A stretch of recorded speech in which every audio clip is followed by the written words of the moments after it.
going to be talking about is actually infrastructure that we rely on and what the consequences are with sea level rise and climate change. I'd now like to call up David Williams. He is the Executive Director of Bay Area Clean Water Agencies, and he had formerly been on the ran the wastewater program at East Bay Mud, and he's also on the Board of Directors of Contra Costa Central Sanitary District. David is going to provide the call to action. Thank you, John, and I appreciate being invited here to deliver the call for action. BACWA is a joint powers agreement. It represents all of the publicly owned treatment works in the nine-county Bay Area jurisdiction of San Francisco Regional Board number 2. So John asked me to talk about infrastructure impacts and options associated with climate change and sea level rise. And after I spoke to John, Brianna called and said, you know, you have about 5 minutes and be provocative. Really? You want me to be provocative? She said, sure. So I'm thinking, you know, you say that to someone who always colored inside the lines in kindergarten. Being provocative offers a real opportunity. I thought, well, I could be like the Donald and be up here and say some provocative things. So I will do a call of action and intersperse with questions and concepts that perhaps might be provocative. But before I do that, let me first just some facts. We all know that solar energy warms the earth. The heat reflects off the earth cools at night, but the greenhouse gases, carbon dioxide, nitrous oxide, methane, tend to act like a greenhouse and trap that heat.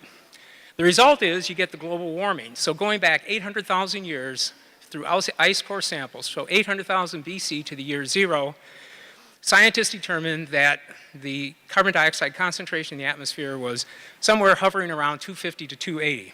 Fast forward 1950 to 2015, it goes from 310 to 400. Now we're at 403 parts per million, the highest in the atmosphere in 650,000 years. The result is you do get global warming, a 1.4 degree rise in temperature since 1880, 2 to 10 degrees increases projected by 2100. 20,000 to 2010 was the hottest decade on record. March 2016, the hottest March on record, over 150 years of record keeping, and incidentally, that was the 6th month in a row to do so.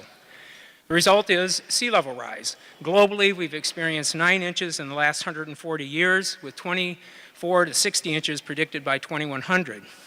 The impacts, not particularly good. More severe and frequent storms, inundation and flooding, shoreline erosion, warmer ocean temperatures, more acidic oceans, impacts on coastal marine ecosystems, rising sea levels coupled with sinking land masses. Not good for our environment or for the infrastructure. 23 of the 25 most densely populated areas in the U.S. are along coastal areas, the Bay Area being one of them. So infrastructure, we're going to hear from our panel, San Francisco Airport, Port of Oakland, San Francisco, and the regional organizations. I'll tell you a little bit about POTWs, publicly owned treatment works. There's 46 in the Bay Area. 4 of those are ocean dischargers. There's numerous pipes in the ground, pumping facilities, all part of the sewerage works. Tens of billions of dollars in infrastructure assets, just in wastewater alone. Now, good engineering dictated that whenever you can use gravity to your advantage, do it. So water flows downhill, collection systems were built to minimize pumping, flow down to the bay, and lo and behold, that's where the treatment plants were located, and that's where they're susceptible to sea level rise. The treatment plants treat roughly 500 million gallons per day of wastewater. An Olympic-sized swimming pool is about 1 million gallons. So envision 500 Olympic-sized swimming pools every single day of wastewater being treated. So now let me move on to some of the provocative thoughts and questions. Here's a thought. Actions to mitigate or adapt to climate change and sea level rise will require hard, tough, and potentially costly decisions. Is there the political will to put self-interest aside and make these tough decisions? A typical term is 4 years.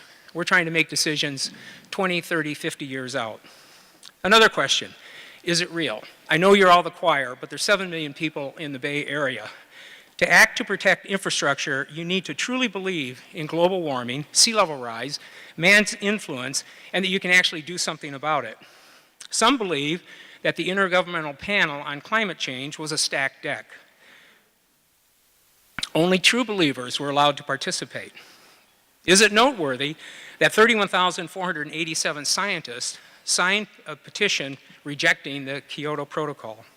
Or let's look at the flip side of that. Perhaps the greatest asset that a scientist has is their professional reputation. To be wrong is a disaster, something to be avoided. What that tends to mean is that scientists are not overly aggressive in their projections. They do not want to be wrong. So instead of 24 to 60 inches increase by 2100, what if it's 50 plus by 2080? Another question, climate change is a big overarching issue. It needs a common vision, regional solutions. Yet two of the most overused words in the English dictionary over the last 15 years, I believe, are partnering and collaboration. Often hollow words tossed around with little or no substance behind them. Will we be able to achieve true collaboration in time to address sea level rise? A concept. The biggest challenge is not technical, but governance. Yet governance at many levels is said to be dysfunctional or at gridlock. So when somebody says that, what they're really thinking is, I'm right, my guys are right, those other guys refuse to compromise, and therefore we have a dysfunctional government and gridlock. Question is real compromise essential, and can it be achieved? Another question of timing, when to act. A thought, whatever has been done to date on mitigation and adaptation is mere window dressing. Feel-good efforts that have little impact, like putting a green label on a project or a product and then high-fiving and saying we're successful and we're saving the earth. When will big, significant actions be needed? A question, do you agree with the statement that kicking the can down the road is the modus operandi on so many issues that we face, and meaningful actions only occur when there is a crisis at the doorstep? A final thought. Regulations and permitting will play a critical role if we hope to have any meaningful actions to address sea level rise. Yet we tend to operate in regulatory silos. Plus, on most regulations, there is a yin and a yang. You pull on one thing and you find out it's tied to 1,000 others. An example, nationally, water regulators are pushing for higher treatment levels to reduce nutrients loadings to rivers, lakes, and estuaries that are at eutrophication or nearing impairment through eutrophication. This is all much to the dismay of air regulators who will see tens of thousands of additional tons of added CO2 from the energy plants needed to power these treatment facilities. So what we need is enlightened, self-interest approach, a common vision, good governance, integrated regulations, true collaboration, and of course, the 800-pound gorilla, the dollars. Where do the dollars come from? Who pays them? When will they be available? And will there be enough, and will they be in time? I'll end by saying that the wastewater community can be part of the solution. Wastewater agencies are master planning. They're looking at their facilities that potentially could be inundated and how to protect that infrastructure. But wastewater also has a value. Wastewater can be recycled to reduce potable demands under more frequent drought conditions that we will see with climate change. Wastewater can provide nutrient-laden recycled water to nourish wetlands created to adapt to the sea level rise.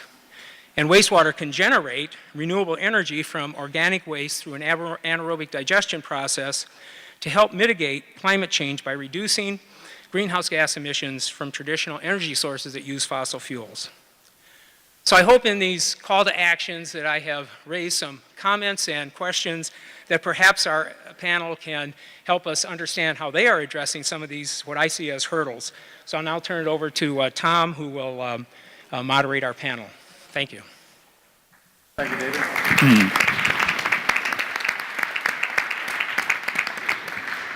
All right, is that coming out? Great.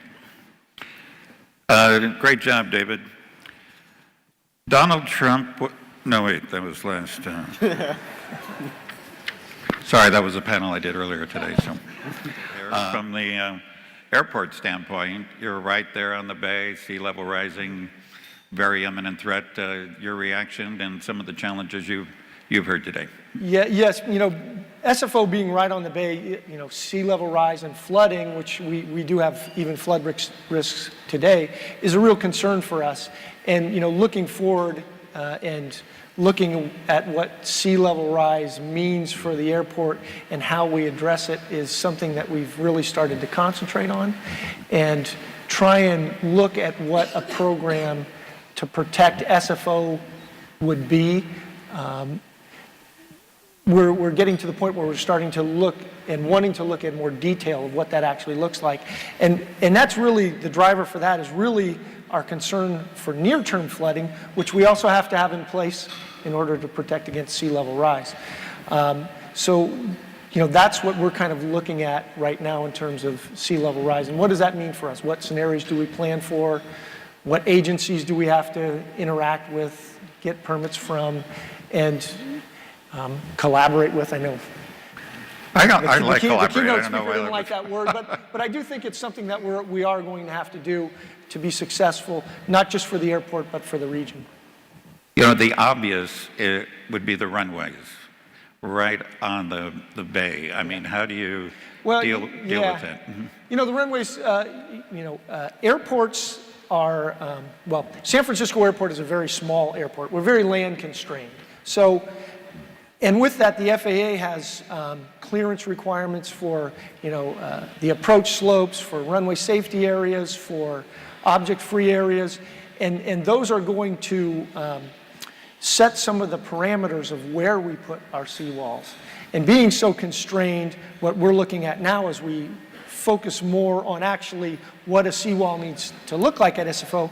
We believe our seawalls are going to be constructed outward of our existing seawalls, meaning moving into the bay. Now, how far they move into the bay, we don't know. Obviously, we want to limit that as much as possible. There's many reasons for that: permitting, funding,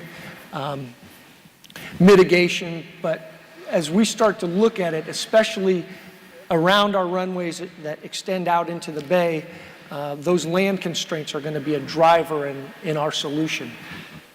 What about in terms of funding? What kind of cost are you looking at? And since it seems inevitable, but we still need permits, how sympathetic are you finding some of the regulatory agencies given this issue? Well, you know, we've participated in a number of different forums and workshops, and a lot of people are talking about it. They seem to understand what agencies like SFO and other agencies around the Bay will be dealing with. Have we really got to the point where they understand what that means when, you know, not just SFO, but 10, 20, 30, 40, 100 agencies are all vying for permits and trying to get things constructed, looking out 10 or 20 years? We're not, you know, that's kind of a question in our mind. Mm-hmm. Segueing to the Port of Oakland then, some of the same questions, your reaction to what may have been articulated today and some of your strategies in overcoming a lot of these obstacles. Thank you, Tom. Mic check, is this working? I'm actually going to repeat a lot of what he said. Is the green light on? Yeah. All right, Diane, back to you. Can everyone hear me okay? Yeah. All right. So a lot of it, thank you, Tom, a lot of it, I'm going to repeat what he actually said. You took a little bit of my thunder in that you're right. The Port of Oakland recognizes that sea level rise is inevitable. So some of the things that we're looking for is just to see how we can sustain through that issue. A little bit about the Port of Oakland. We have approximately 19 miles of waterfront, which we all control and maintain. But a lot of it, in trying to stay ahead of this thing that is inevitable, we have to figure out what it is that we have and how it's going to be affected. So one of the things that we've started is an asset management program just to see what things we have in our inventory, what other things will be affected, and then from that, it's always a funding challenge. But if someone was to ask me, if I said it's a funding challenge, they're going to say, well, how much you need? I won't know how much I need until I know what I have. So the Port of Oakland has started this asset management program just to kind of stay ahead, figure out what we need, and then turning over to the industry, the science, to see which policy to adopt, which is best for the Port of Oakland so that we can stay in business and provide the resources. Now, from a layperson's perspective, you look at the Port of Oakland vis-a-vis SFO, you've got your maritime, you've got your aviation, you have your commercial developments. Does that pose a different challenge in terms of addressing that and approaching some of those solutions? Absolutely. The three revenue divisions that we have, so we have the airport, we have the commercial real estate, and also the waterfront. There's a whole mix of different design that each particular revenue division has, and for us, certain things have different lifespan of it. So we're going to be tailoring and looking to how specific how we adapt those things to that specific commodity. For example, wharves are typically 50 years in design. Airports, it may be a 20 to 50 year design life. Commercial buildings, they may be from a 20 to 50 year design life. So we're looking at every asset, and I really hamper on the asset management component, because until you know what you have, you really can't start to address how to fix it. So you brought up a great point. Each and every one of those divisions, whether it's commercial real estate, the seaport, or the airport, they have different tweaks that we have to make so that we can address them properly. Are you all, is each division in the early stages then, as you talk about your asset management program and getting ready to confront the inevitable?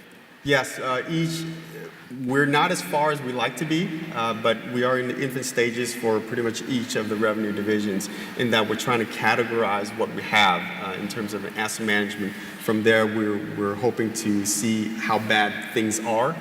If not, then plan for the future and how to address it. Great. Now are we ready, ladies? We're ready. Sounds much better.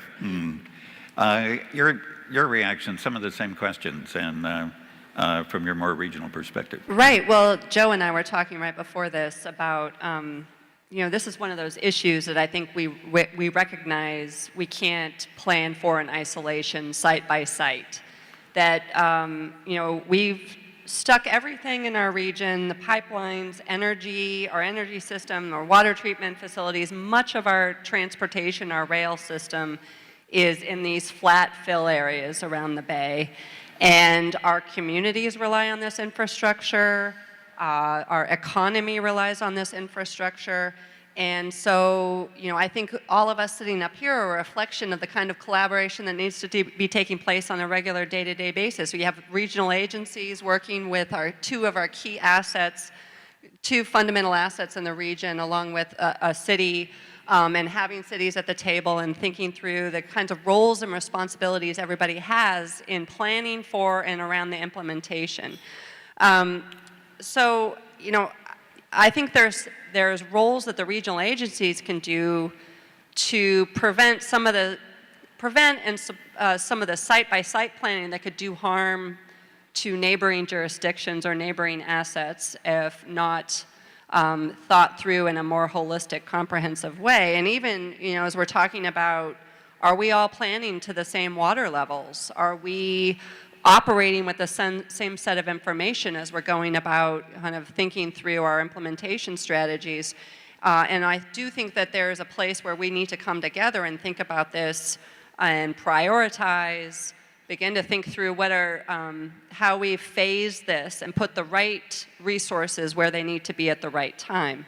So, I'm a full believer in the role of the region in holding that big vision and then supporting the kinds of implementation efforts and activities around our key assets and among the cities who are often at the front lines and the leaders in some of the thinking on resiliency, which San Francisco has been a leader on this issue for some time.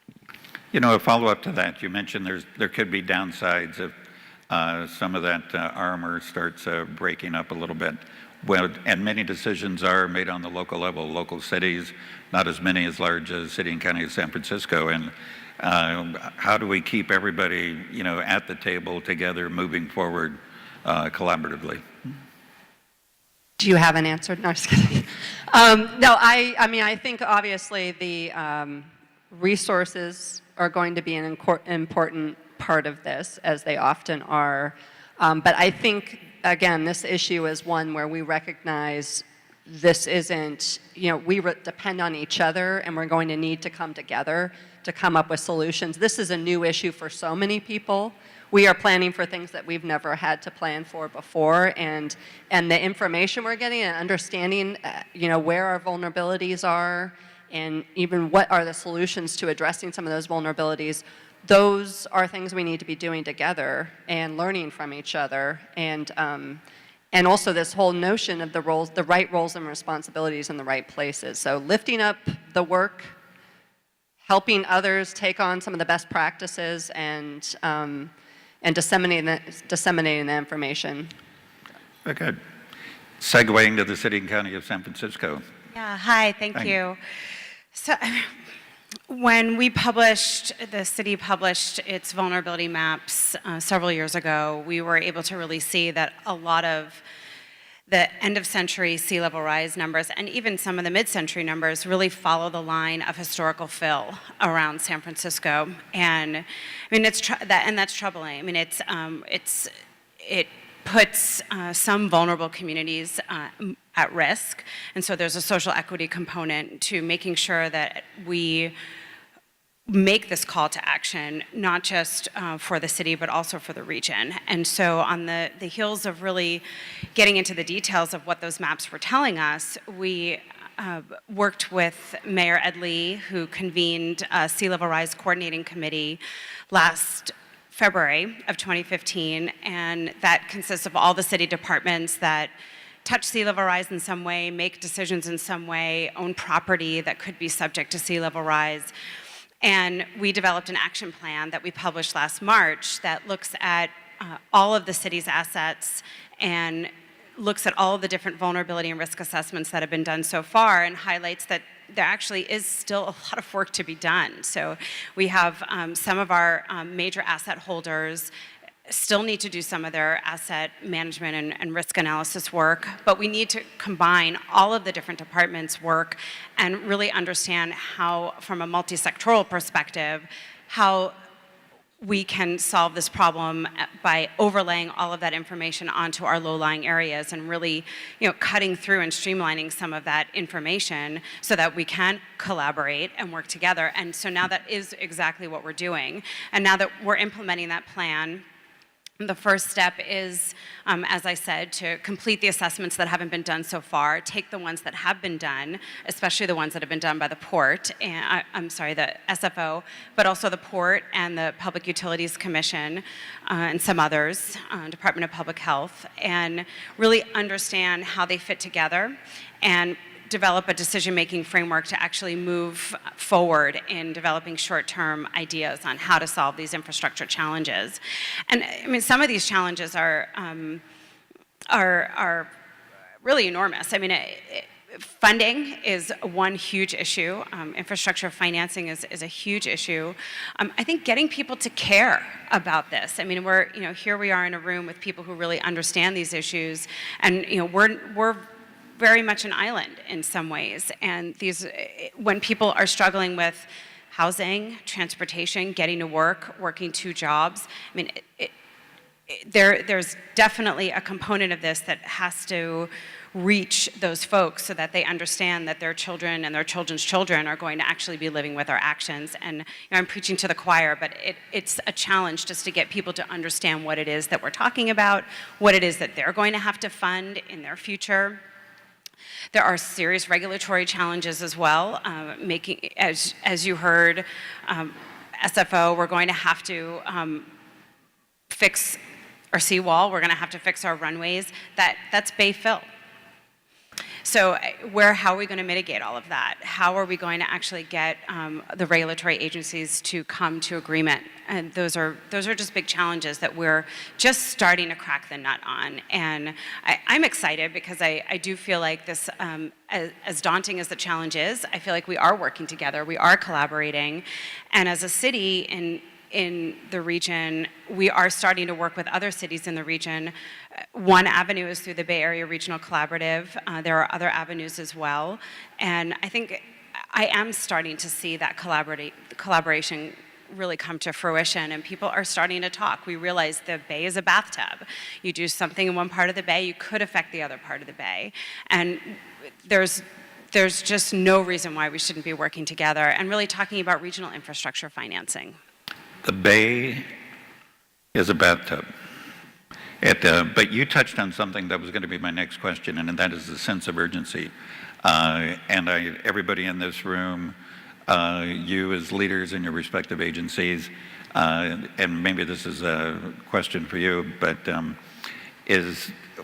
you get that sense of, we're talking about 20, 30, 100 years down the road. I may be the only one that's still here, in 100 years.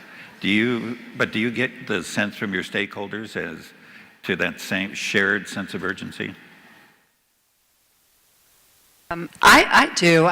Maybe not the general public out there, but I think there is a lot of cities and others that are feeling the need to plan for this. So I think there is and they're looking for some kind of coherent approach. And so that's what we're trying to figure out right now. And there's a lot of people coming together and collaborating to help influence what that approach is and making sure they have a seat at the table and they want to be part of the solution. So definitely among the practitioner base and among all of us in this room and others in cities, they feel a responsibility that we need to be taking some action now and planning for 50 years down the road. In 2014, there was the flooding on Highway 101 in Marin City. Residents couldn't leave, couldn't get to their jobs. I mean, these are instances that are occurring in our region that we need to lift up and make sure people are aware that we're having these issues now, and it requires us to do the kind of planning and implementation necessary to address this over time. Mm-hmm. Now, we've heard a few different perspectives. This is the fun part of the... Could I touch on that? So, SFOs and this doesn't seem to be working as well. SFO is in kind of a unique position, being part of the city and county of San Francisco, but being in San Mateo County. And, being there, we've been working with folks in San Mateo County that are working on this issue. They've been having workshops. We've worked and participated in BCDC workshops and other workshops in the region. And there's forums like this. So, we do see that there are people knowledgeable about this, interested in this, and concerned about it. I think Allison's point is right, is that, getting that message out to the general public, and eventually the public's going to have to fund this. And that's going to be the harder message to sell, I think, going forward, getting their buy-in and getting, the public funding for this issue for assets around the bay. Transcending to that. We're going to let the audience chime in right now. How about we go to question 3? Everybody have their clickers ready? Okay. Do you have I guess the panel can't participate now. We can. So the questions are, how should we address sea level rise as a region? A, create a new regional regulatory agency. No.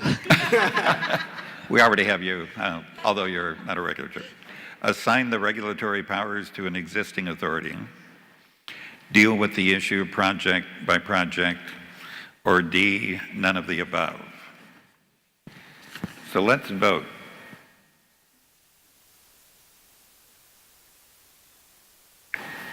I think they tell me this takes about 15 seconds. It goes pretty quick here. Now, I'm half blind, but I could see assign the regulatory powers to an existing authority overwhelmingly. It looks like none of the above came in second. So I'm not sure what happens there. It looks like then create a new regional regulatory agency and then deal with the issue project by project. Any reaction to our audience? Did they get it right here? Thanh? If I may, just looking at the choices, I'm thinking at a minimum, every project should be evaluated on a project-by-project basis, at a minimum. I'm not saying that's the answer, but I think as a minimum, every project should be looked at. But getting to the concept that what I do affect my neighbors, I think that's the broader, that should be the broader agreement. in that whatever I do is going to affect my brothers and sisters within the Bay. I think that's the truth. How we get there, I think that's more for us as these stakeholders to come together and actually figure out how to get to that point.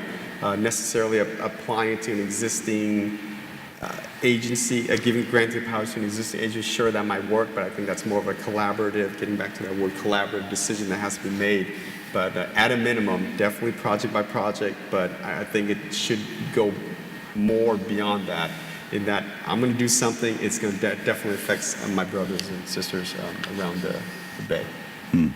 Joe, your thoughts? You know, it's a tough issue. Nobody wants another regulatory agency. I mean, that's obviously from the answer. I think from the agencies like SFO that have to go out and, you know, actually try to construct something on the Bay. We want to comply with the regulations. We want the regulations to make sense, but we don't want, you know, to add on or make more bureaucracy around this issue. That issue is going to be hard to solve and figure out, you know, who gets that authority. That's a legislative kind of decision, and, you know, it's a different, it's just others are going to make that decision, and entities like SFO are going to have to react to it. It's hard for me to really opine on that. Sounds like a nightmare, huh? It does a bit. Yeah, I guess I'll just say that I do agree that each project needs to incorporate its own measures for sea level rise adaptation. But I think what we are starting to see, certainly in San Francisco, but also around the region, is, well, a lot of innovation, for one, which is fantastic. And actually, the development community in San Francisco has really pushed the envelope and created some incredible models for not just the region, but around the world. Treasure Island is one of them. And also a model for looking at infrastructure financing and adaptation and adaptive capacity over time. But I do think that there is the challenge of looking at this issue from a project-by-project basis, is that you sort of create these islands of resiliency, and you don't have a continuous way or a regional way to actually at the right scale to actually resolve these issues. And we can't just rely on the development community to do that. We can't rely on the public sector to do that. It absolutely has to be, actually, I don't think the buzzword public-private partnership came up in those, yeah, but that's definitely something that we need for sure. I mean, we need to work with our development community, and and the burden can't be placed on one sector or the other. It has to be something that we work together on. And one of the projects that I'm working on that I'm so grateful that I have the honor of working on it is the Bay Area Resilient by Design Challenge, which is modeled after the Rebuild by Design competition on the East Coast post-Hurricane Sandy, to look at bringing the best minds around the world to come together to solve some of these problems. And the beauty of and the compelling aspect, one of the compelling aspects of the competition, is that the design teams, they'll be spread all around the Bay, but working in different geographies, but they will be working with each other and peer reviewing each other's work, so that when you have a solution in one area, you're not actually looking at causing a problem in another area. And that's really important. I mean, that's absolutely going to be able to move our ability to develop a cohesive, unified vision for sea level rise and flooding issues over time, you know, into the future. So that's kind of where I'm placing a lot of my hope right now. And I guess just the other thing I'll say, you talked about bringing the public along. And I think that it's really important for folks who are not familiar with these issues that we give them hope, that there are solutions out there, and there are solutions out there. And it's really important that we frame it that way, and we work with our communities. They know their neighborhoods best, and we provide them with an ability to participate that's maybe unparalleled to other ways that they've been asked to participate in the past. And we provide them with solutions, with pretty diagrams, with ways that they can get involved, and provide them hope for what they can do to help, again, their children's children. You mentioned in San Francisco, you're the resiliency officer, and I know here in Oakland we have one too. Do most cities it gets back to a lot of local decisions, like Dan was saying, local projects impacting others. Do most cities either have somebody that's designated to do that, or? No. To me, that seems like it'd be critical. That, No, I yeah. mean, No, they don't. We'll go to the regional person over here. So, yeah. Well, and I think that's actually a really good point, is we have some really what I would call high-performing, high-capacity cities in our region. We have 101 cities, and some of them are small.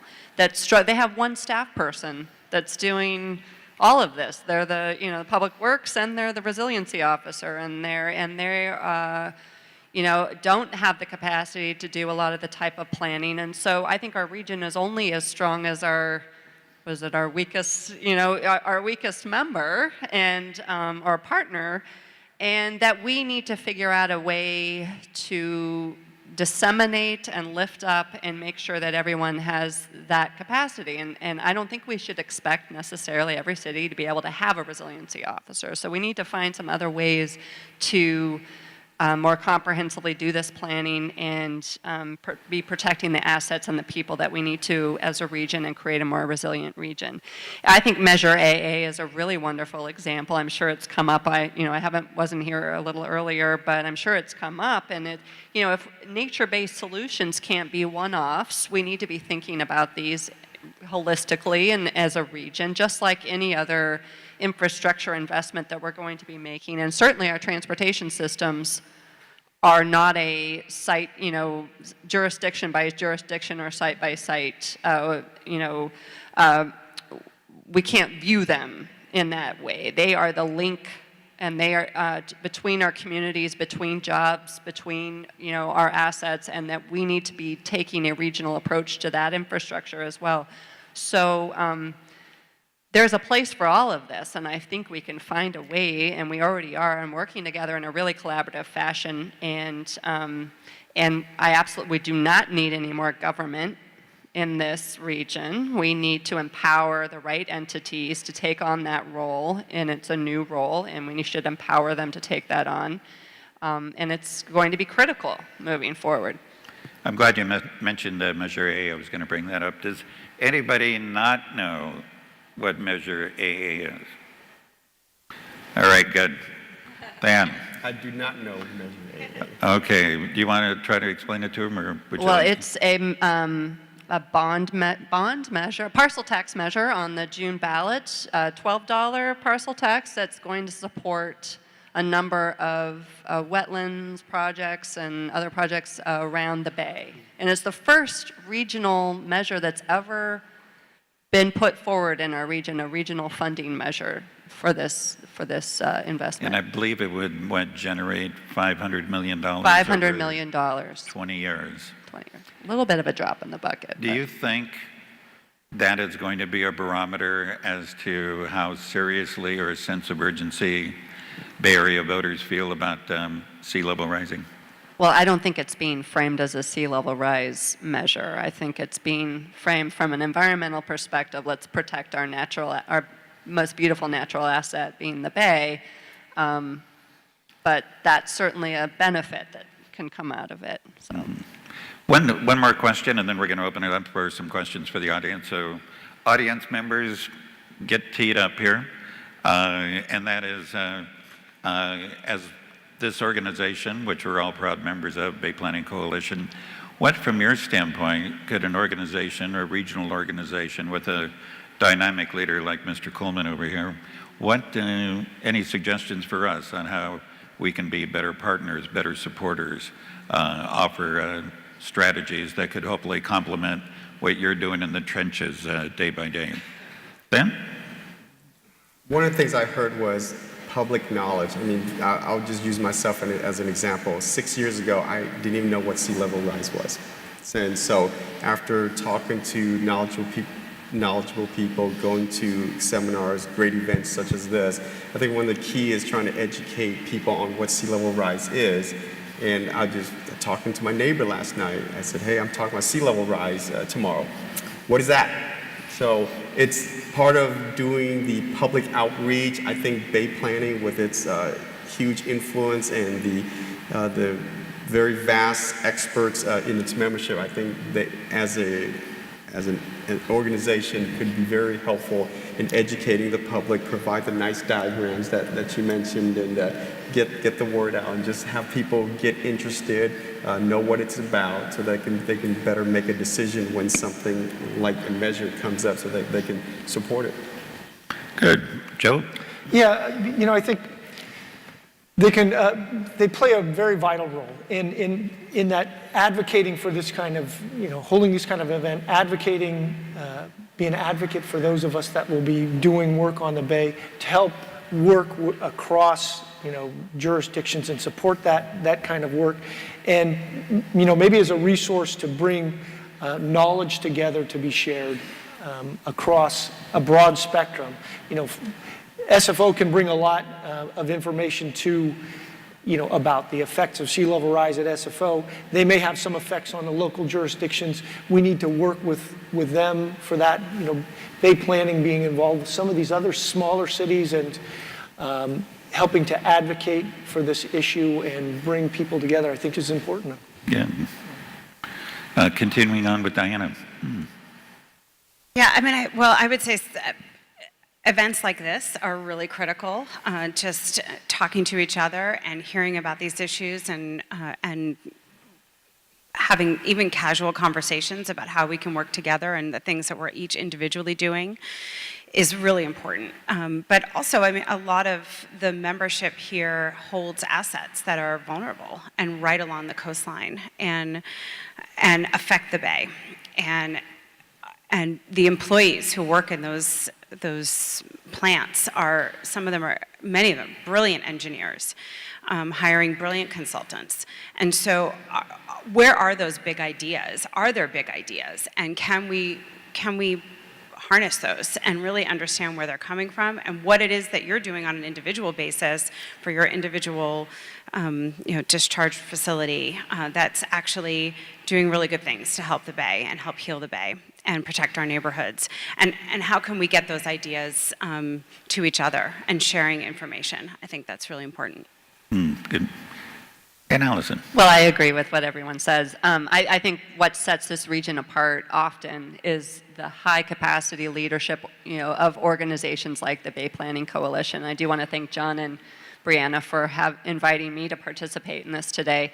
And certainly that bottle of champagne is what I'm eyeing over there. And I think that's always helpful as well to get conversations flowing and get creative juices flowing too. So. Well, everybody is going to descend on the table, when this is. Hey, John, why don't we toss it to you? You have some questions in the audience, please? Yeah, good question. So going back to the panel here, how do we, any suggestions on prioritizing? They're all very critical competing needs. So I'd like to take a stab at that. I guess one of the things that how we look at the infrastructure that we have at the port is similar to any credible event that we have. We look at which facilities provide life safety as number one. It may not seem that the port in itself provides a life safety service, but if you look at the jobs that it provides and all the other resources, the expertise in the region, and all the innovation that comes out of the port, it can be considered as a life safety institution for just goods movement and just overall vitality of the region.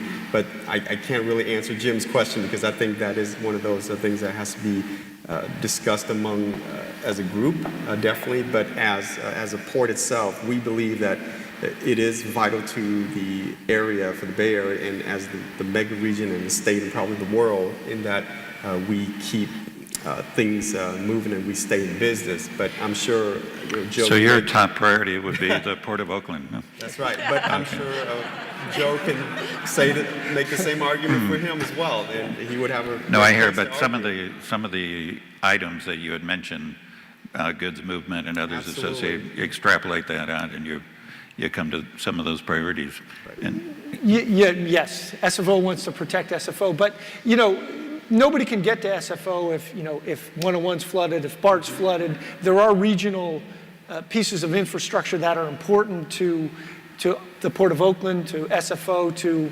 the public at large. And agencies that will be affected have to get involved. There's state agencies, there could be federal agencies, there's certainly local agencies. And they have to kind of join the effort to help make sure that they're protected, we're protected, and the region is protected. And we won't be able to do it if we look at a project-by-project basis. SFO has looked at this. We could probably protect ourselves from sea level rise, and we would be fine, but all of our neighbors would be flooded, and people would not be able to get to the airport. So, agencies that have a stake in this have to get involved. The state has to get involved. So yeah, and I would just say, what you're saying is we need a regional plan, and we need to have the research and the understanding of our vulnerabilities, and walk through that together, and lay out our values as a region. What are our values? What do we put first? And to these gentlemen's point, what are our key assets, key regional assets, and what about our people? And that's a plan. That's not something we're going to decide along the way, and that's not something we've gotten to yet, but that's something we need to get to, I think. And it's a really, really important question. Well, why haven't we gotten to it yet? I think we're working on it, but because I don't, someone's going to have to lead that effort. And why not you, Allison? You're just the one. So there's a big void in leadership right now? No, there is a lot of leadership. There's a tremendous amount of leadership, and I would not say that's a problem, but I think we need to empower an entity or a set of entities to take on that role and support them in that and participate in that, and resource whomever to be able to lead that process as well. And that maybe requires state legislation that's going to, this needs to be updated every 5 years. And we have Plan Bay Area, which 2 of the agencies I work with are responsible for. Is this something we're trying to introduce into Plan Bay Area, this whole notion of resiliency? But is that the place that we do this kind of planning? I'm not sure.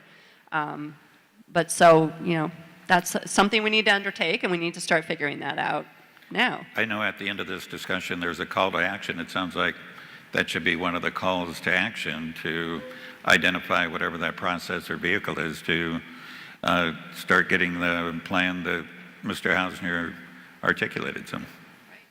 So obviously you're going to say the San Francisco Giants in AT&T Park.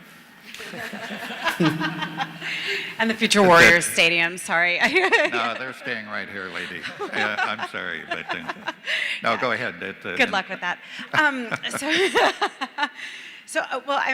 I'll speak to. I completely agree with Allison. I do think we need to empower the leadership in the region to actually go through this process and determine what is important for the region, what do people care about, and ultimately what do we need to protect. I can say that on a micro scale, we did something like that along Ocean Beach recently. On the west side of San Francisco. This was a process that was led by Spur, so I'll give kudos to Spur in cooperation with the city and actually the feds. And we looked at systematically what are the important infrastructure components that are out there that we've already invested in. And so we have our Oceanside water treatment plant, our Lake Merced tunnel under the Great Highway, billions of dollars of infrastructure with useful life and capacity for years to come. We don't want to give that up. Those are public health and safety needs that we need to protect that infrastructure. Okay, so given that, what is going to be happening with erosion, with sea level rise, with sedimentation and dredging, and all of the processes that are occurring along the coastline? And you talk about parking lots. We had a parking lot literally just fall into the ocean just not too long ago, a couple months ago, from the El Nino storm. So we worked with the community to decide, well, what do they care about? And yeah, they cared about a lot of different things. They care about parking. They care about seeing the sunset at the beach and driving their car to the beach. They care about coastal trails. They care about traffic in their neighborhoods. They care about just being able to recreate at the beach. They care about flushing their toilets as well. And so there are a lot of different considerations. And as a planner, it's all I do every day is manage people's trade-offs. And when you have all of the data and all the information at your fingertips, people do start to soften, and you do start to see where some of that collaboration actually can occur within the community when they're treated like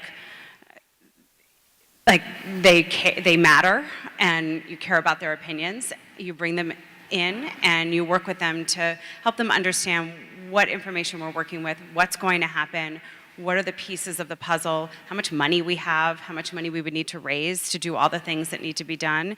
And it's a systematic process. There's no real silver bullet, and it has to happen in some cases on a case-by-case basis, but it would be great if we had some sort of regional framework to actually make that happen. Good. John, do we have another question in the audience? Yeah, how do you do, Bob Spencer, with urban economics? In the spirit of thinking boldly, as we've been challenged by other speakers today, how would the agencies represented on the panel think about a 10-foot sea level rise? What does that do to how do you protect an airport? How do you protect a port if we're looking at 10 feet within, conceivably the lifetime of a kid born today? Who'd like to take that one?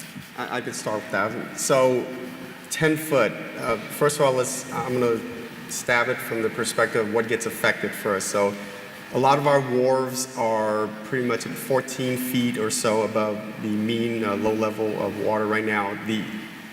The airport has a perimeter dike, which water goes, if that dike were to break today, it'd probably be flooded today. So a 10-foot would be definitely significant on certain portions of the port itself, definitely the airport, and it would make operations at the seaport very difficult. How to address that would be starting to look at studies and as we go through our asset management to identify which wharves are nearing its use of service life. Those are the ones that we probably want to implement, and when we do a redesign, make it to address whether it's 10 foot or some other value that could be rising. I'm going to have just one of the three of you answer that, then we're going to take another question. Who wants to? Why don't I, Joe? why don't Okay. I take that up? 10 foot of sea level rise, I think, again, for SFO, we could address that. That would mean building seawalls, building further out into the bay. I think the higher we would have to protect against the farther we would have to extend into the bay. But again, if we don't have a regional solution, South San Francisco, San Bruno, Millbrae, Burlingame, they're all going to be flooded. So, it wouldn't do us really any good. I mean, major portions of those cities would be flooded. To protect against 10 foot of sea level rise if the region's not protecting against 10 foot of sea level rise. So I think that it may be that the technical solution is really the easiest solution, and working through, getting all of these entities protected to the same level, getting them funding to construct that protection, putting the regulatory frameworks in place to make it happen maybe more rapidly than it happens now. Those are probably going to be the more difficult tasks than the actual engineering and construction. So that would be my take. Hey, by the way, how are we doing time-wise?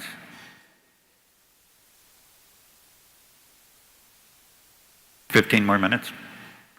Is that what great means? Okay. Another question. No, this is good. We'll just try to get as many questions in as possible. Mm-hmm. Hi, I'm Marty Zarnecki with AECOM, and I'd like to offer a perspective that I haven't really heard discussed today. This problem is obviously a very serious problem, but it's not like other problems that we face. For example, it's not like the seismic problem, because everybody has to be ready for an earthquake right now. Could happen. This problem will come upon us incrementally. We're already seeing areas where we're getting more flooding, and those areas they'll expand and they'll become greater over time. And areas that are problems now will become big problems in future years, and really big problems in future years. My suggestion is we have the opportunity to address this problem incrementally. There's not enough money, not enough political will to address it all at once, and it's probably really not necessary, given all the uncertainty in the projections of how much sea level will rise and when it will occur. So I think there's an opportunity to go about it incrementally, and the trick of that will be to make sure that the incremental solutions are both adaptable to higher sea level rise and are integrated with the solutions that would occur in adjacent areas. Wasn't a question, was it? My question is, what do you think about that? You heard the perspective and his follow-up question, and we'll continue on. Allison? Well, I mean, that's a plan, right? I mean, we need to understand what's vulnerable when and how soon, and that's how we begin to make our priorities as a region about how do we need to begin that process and address those incrementally and over time. So yes. But I think Joe's point a little bit earlier talking about there are some red flags, if you will, the flooding of 101, or Diana mentioned the parking lot falling into the ocean. And I mean, a lot of times it does take a crisis really to get us galvanized and motivated. So that's the additional challenge. And I think, what I heard from that perspective. And Diana, did you have a... I think that on the East Coast post-Hurricane Sandy or Superstorm Sandy, it was an incredibly traumatic event for folks, and it definitely was its own call to action. And we do have a challenge here about getting people excited about spending money on something that is not necessarily the most important priority for them. I mean, yes, parking lots falling into the ocean is a problem. They don't see the Lake Merced tunnel under the Great Highway. They don't necessarily see the Oceanside treatment plant tucked in, but they do have problems getting to the airport sometimes because 101 is flooded. And so it's a public relations challenge and a communications challenge. How can you get people to really get engaged in talking about these issues and voting for Measure AA, which is so critical to healing our bay over time? How can you get them excited about that when they're not actually seeing the earth crumbling beneath their feet? I don't have the answer. I think it is incredibly challenging, and it's up to us and all of you to help educate people, to help them understand what's at risk and what's at stake. One of the things that we did in the Sea Level Rise Action Plan that San Francisco published this year was what is the cost. We did a sort of a back of the envelope calculation of what is the cost of doing nothing. And that's a big number, and it's actually not even a conservative number. It was $75 billion, and it easily, that's easily a lowball number. We didn't look at the loss of ecosystem services. We didn't look at loss of productivity, loss of tax base. It was just replacement value of public and private property, and at today's dollars. But it's still a lot of money, and getting people to understand and sort of see those numbers, that how important that is, and really, I guess on a separate note, starting to embed resiliency thinking into all levels of government and everything that we do. I think that's really important as well, to get people to sort of get used to this idea if it is a slow-moving threat over time. Mm-hmm. Any other questions? I think, my name is Jeff Rhodes. I'm with Argonaut Company and Resilient Shore. I think this is kind of in Allison and Diana's wheelhouse. And it speaks to this issue of motivating the public on sea level rise. And I wanted to share an observation that I had. I learned kind of the hard way. This is a question, okay? I learned the hard way when we made a presentation to an at-risk disadvantaged community in East San Rafael about sea level rise. And what we learned from the community was that wasn't seen as an imminent threat. But what was seen as an imminent threat was flood risk. And if you look at the FEMA flood maps and you look at the 5-foot sea level rise, they look about the same. I'm wondering, in your experience, have you noticed that flood risk, current flood risk, is a motivator versus sea level rise?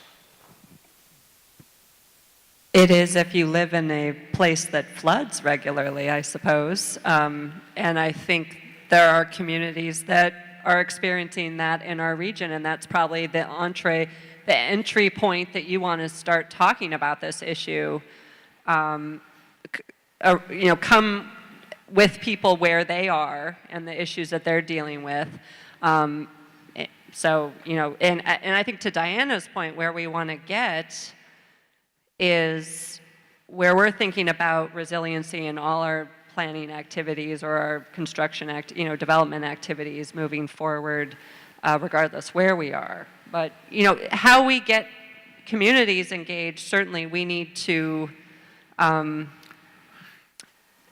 start with where they are and what their concerns are, and not go in assuming that we know, where they're coming from. You probably have a... Well, I mean, I agree. I think you need to start with people where they are. I mean, I don't know the community all that well, but I mean, if you look at the community of Alviso, I mean, they're flooding all the time. I don't think it matters to them that it's flooding or sea level rise. I don't think it matters what you call it, actually, but it's happening right now to their property, and it's affecting their livelihood. So I think it's just important to point out to people what it is that they're seeing on a daily basis, and not just come in and talk to them about it, but actually bring solutions or engage them in the solutions. I think that's probably the most important thing. Like I said, we have to give people hope that the solutions are out there, and you all have the solutions in this room. I mean, I see many faces who I know who are working on these issues actively. I mean, we know what to do. I don't think it's beyond our ability or our capacity to solve these problems. And this is our last question. Okay. Jim Riley with the Operating Engineers. Been in marine construction for the better part of 30 years. Worked for Bell Dutra. The 10-foot increase in the height of water, actually with a king tide, is 20-foot increase. With a 10-foot storm wave is 30 feet of water. The importance of having seamless height of a wall, let's say, from county to county. You couldn't have one wall, say, be 5 feet and the other one be 10. It wouldn't work for holding back water.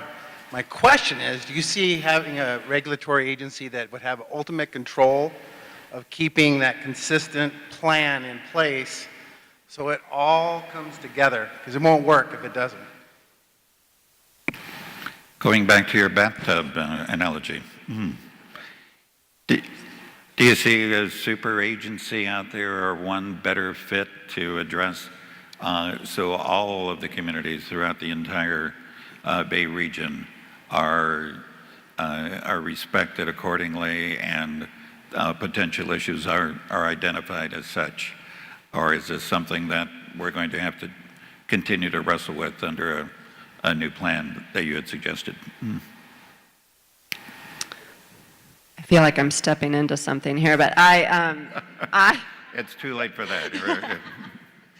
Well, I think, an entity like BCDC could step in, and they're already playing a regulatory role, but try to hold that bigger vision and understand, if we have the understanding of the vulnerabilities, and there's some interesting research going on underway where we can understand if something happens here, the impact that will have on other parts of the Bay, and we can have that way of evaluating projects moving forward, and trying to keep the Bay as healthy and as equitable in terms of impact or protection across. I think that's our goal. Right? Right. I mean, you were, one more point.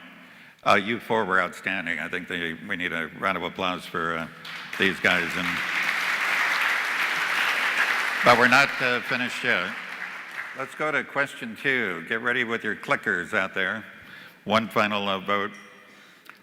Question 2 is, have you learned, I know I have you learned about a new risk related to sea level rise during this conversation? Yes wins. Oh, good. It wasn't a waste of time up here, you guys. So but again, you were outstanding. I think we're going to have a call to action now from... We're going to ask David Williams, who had kicked this off with the call to action, to provide his closing call to action. Great. Thanks, John. Continuing the theme of provocative statements, a call to action would be we need to build a wall. No, seriously. So I think the summit is an excellent starting point, more dialogue. Asset management was mentioned as a first step, and that certainly is needed. Regional approach is essential. Resources at the right time. Collaboration, true collaboration on a regional basis. It's difficult to grasp such a complex issue. It reminds me of the old story of the frog in the pot of water. You put a frog into a boiling pot of water and it jumps out. You put a frog into a cool pot of water and heat it up and it dies. We want to make sure that we understand that the heat is being turned up on this issue of sea level rise. It's difficult for decision makers with limited resources to take really bold steps to address and avoid risks that are very hard to quantify, particularly when they manifest themselves over decades. But also, if the implementation takes decades, then the point is urgency. So when do we need to act? So I would say, after listening to all of this conversation, the call to action would be, as a first step, officially identify an entity to serve as a regional coordinator on sea level rise for the Bay Area. Thank you. David, thank you very much. And Tom and your panel, any wrap-ups? I'm going to be walking up there, so. Wrapped up. You're wrapped up. Thank you so much, and I'll be